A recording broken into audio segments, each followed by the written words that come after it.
ആഗമന orthodox സഭയുടെ ഇന്ത്യയിലെ മഫ്രിയാനയായി കാതോലിക്കയായി Joseph Mar Gregorios മെത്രാപ്പോലിത്തയെ വാഴിക്കുന്ന ചടങ്ങുകൾ ലെബനോനിലെ ബെയ്റൂട്ടിൽ തത്സമയം നടന്നുകൊണ്ടിരിക്കുകയാണ്. തത്സമയ ദൃശ്യങ്ങളാണ് പ്രേക്ഷകർ കാണുന്നത്. 2 മണിക്കൂറുള്ള ദീർഘമായിട്ടുള്ള വിശ്വാസപരമായി വളരെ ആഴത്തിലുള്ള ചടങ്ങുകളാണ്.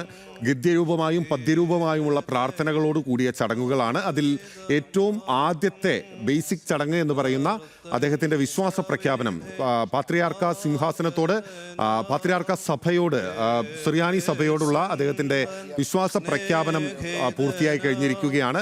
ഇപ്പോൾ അഭിഷേക ചടങ്ങുകളാണ് തത്സമയം കാണുന്നത്. സിറിയയിലും സുറിയാനിയിലും മലയാളത്തിലുമാണ് ഈ പ്രാർത്ഥനകൾ നടന്നുകൊണ്ടിരിക്കുന്നത്. മലയാളത്തിലുള്ള പ്രാർത്ഥന നമുക്ക് കേൾക്കാം.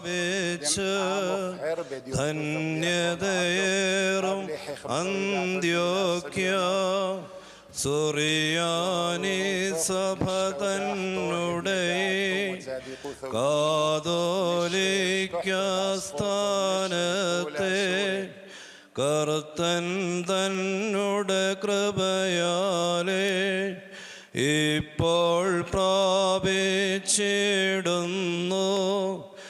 ആയതിനാൽ സഹജന്മാരെ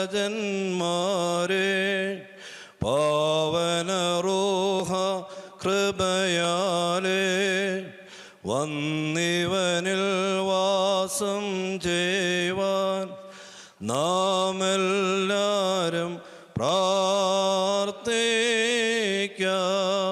കുറിയേലൈസാൻ കുറിയേലൈസാൻ